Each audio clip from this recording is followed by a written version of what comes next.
Welcome back to our every other Thursday training videos. I'm Christopher Brennan with the Coeur d'Alene Public Library and the Cooperative Information Network. And I'm George Williams. I'm the Next Search Catalog Coordinator for Northeast Kansas Library System. And today we're going to talk about something that Koha users have been having conversations about, asking for as a feature in reports. And George has also found a way around that, a workaround for the time being. So we're going to talk about that today. But first, here is a quick message about koha-US. This video is sponsored by koha-US, your place to look for all things Koha. Whether you're just starting out with Koha, or you've been with Koha for a while, koha-US is a great place to find resources, learn new tips and techniques, or connect with other users and libraries. Koha-US provides excellent information, both original and curated from around the internet, including the terrific Every Other Day training videos. You will also find several special interest groups to connect with, as well as our general monthly meeting where we gather to talk about the latest Koha news. You should also check out the koha-US annual conference, held at various locations around the US. This is a great opportunity to meet with other users face-to-face, and build your Koha network, as well as new friendships. And of course, don't forget about the great presentations. Koha-US is also actively involved in the Koha community by contributing towards new developments. If you are interested in contributing towards Koha-US funded developments, join the Koha-US membership. Your annual membership builds the funds to sponsor new developments in the community, and as a member, you also help shape Koha-US with your membership votes, and receive a discount on the annual conference. You can also contribute towards developments through a direct donation, or by purchasing some great Koha-US merchandise through our Threadless account. Visit us at koha-us.org to find out more.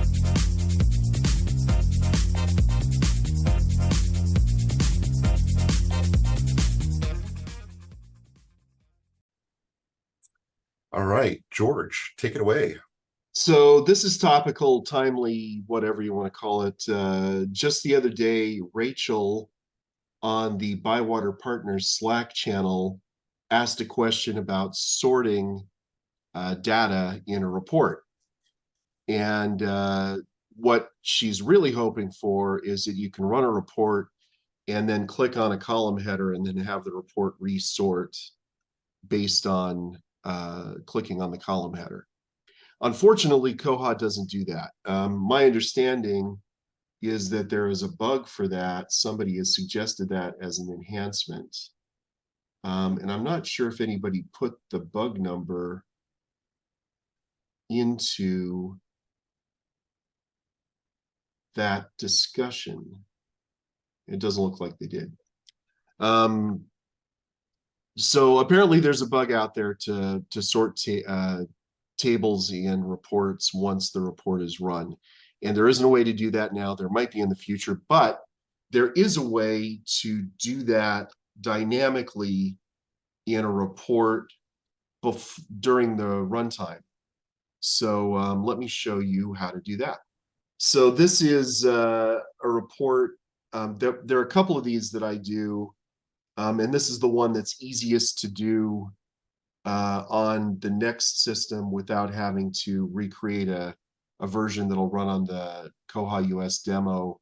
This is the one that I have that I can show on Next Search Catalog that doesn't have any patron information in it. So the way that you do this is you create the report, and then what I've got is a SQL command in here that says sort order. I'm creating a variable with an @ symbol, @sort order equals, and then I've also got an authorized value that I call XS branch, and I create that as a column in the table called sorting. And so that requires an authorized values table, and I just create this one. I've called it XS branch just because it's in the X's. It's like the reason that the X files were the X files is because that was the drawer that had the most space in it in the filing cabinet, was the X drawer. So I called it that, just that it's all my weird authorized values are all in one place, and it's XS branch. You're a wealth of unusual facts. On the site. That's a good episode of the X-Files when they explain the origin of it. So, so I've got just two things in here: authorized value 1 and 2. And number 1 is normal sort order, including home library. Now in Next, I do what's called the normal sort order: is home library, permanent shelving location, item type, collection code, call number, author, title. That's the order for that everybody knows is the normal sorting order in any report. Most reports I write. But sometimes if this is a report about things that might be missing in transit between two libraries, is the example I'm going to show you. When you go out to look at the shelf to try and find those, having the home library there just means all the things from Atchison are going to be at the top of the list, but that might not be the way you want to search the library, because our shelving locations, our primary ones, are adult, children, and young adult. So you're going to go look for all the Atchison items first. So you'll be in the adult section maybe, and then in the youth section. And then there might be some items from Baser that are on that list. And so you got to go to the Baser, then adult, and then youth. And then there might be Atchison items on, it's just, you're not going to get an order that makes it easy to search the libraries. So then I've got another option here, which is the normal sort order, but discounting the home library. Those are my two options, number 1 or number 2. So before you move on, yeah, let me ask you, can you go back to that screen for a second? Sure. Is there, I see that your authorized values are 1 and 2. Is there a reason you wouldn't want to have an authorized value that was a little bit more evident rather than just using digits? No. Okay. Okay. So you're not limited to using numbers. You could use a code if you wanted. You can use a code. Yeah. Okay. The one limit in authorized values is that the authorized value itself cannot be more than 10 characters. There's a limit on the size of that field. Okay, so when I go back to the reports, and then what I'm doing is I'm saying one of the columns in this report is going to be called sorting, and it's going to be based on this excess branch authorized values table. So the result there is going to be a 1 or a 2. And then the report does all these other things. And when we get to the order by clause, the first step in the order by clause is case when. So the case when sorting, if that equals 1, then what it's going to do is it's going to base the first line of the order by statement is going to be a home library. And so case when sorting equals 1, then this comes first, and that's the only condition in that case statement. And then the case when sorting equals 2, then permanent location is going to be the first line in that sorting statement, in that order by clause. And that's going to tell the report what order to sort these in. And this is kind of why I asked, for our viewers, if they had to be numerical. I mean, if the numbers are being used in some sort of calculation, maybe you want to stick with numbers. But in this case, you have to go back and reference what's 1 and what's 2 to make sure you keep that straight. So that's all the reason I asked. Okay. So when we go ahead and run this report, what'll happen is that the first dropdown is going to be sort by normal sort order, including home library, or normal sort order without the home library. And I've already run these reports because they take a minute or 2 to run. And this is the result when you're sorting based on the home library. I ran this report for Atchison. And so the first it sorts by home library, and then it sorts by all the other factors across the top here: home library location, item type, collection code, call number, author title. And then if I run the same report though with normal sort order without the home library, this is what the result looks like.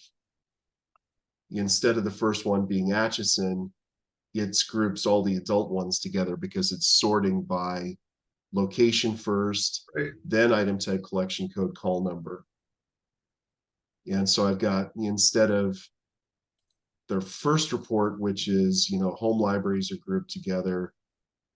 And then, Atchison adult, Atchison adult, Atchison adult, Atchison children, and then it goes on to burn. It's just going to do the same.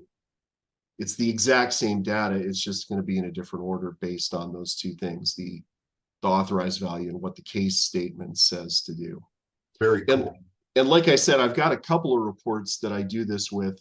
This is just the only one that I can easily show you because it takes a while to recreate all those conditions in the koha-US demo site. And the other reports that I have this working with include confidential data, and I don't want to show those off. Very cool. So, all right. So it doesn't help Rachel with what she ultimately wants to do. And what she ultimately wants to do would be really awesome, if you could just go in here and click on the header on one of these tables and say, order these by the cent date, or order these by barcode number, or order these by title. That would be really awesome to have in there. But it's not in there. But this is a way to do it. You have to know what sort order you want before you run the report. But it's a way of doing it for things that you don't necessarily want to download into Excel. Because once you download it into Excel as a comma separated value sheet, you can pretty much do anything with it. So, all right. Sounds good. It's fun to do. It's fun to learn how to use all these features in SQL. I enjoy being able to take reports beyond the basic, you're just spitting out data. I like to be able to add functionality and depth to reports. So this is very cool. Well, one of the things that this report has is a mail to link. And so we should do a video sometime about mail to links because, mostly people use them to plug an email address into something. But they can be used for so much more. Yep. So yeah, we should do a video on that. Absolutely. All right. Well, just a reminder, if you enjoy our videos, you can always find our videos at koha-US, koha-US.org, and you can find our videos there along with many other resources. But if you go to youtube.com/koha-US with no dash, you can like, subscribe, and comment. You can do all the good things that you need to do in order to stay up to date with our videos. So until next time, we'll see you later. See you later, everybody.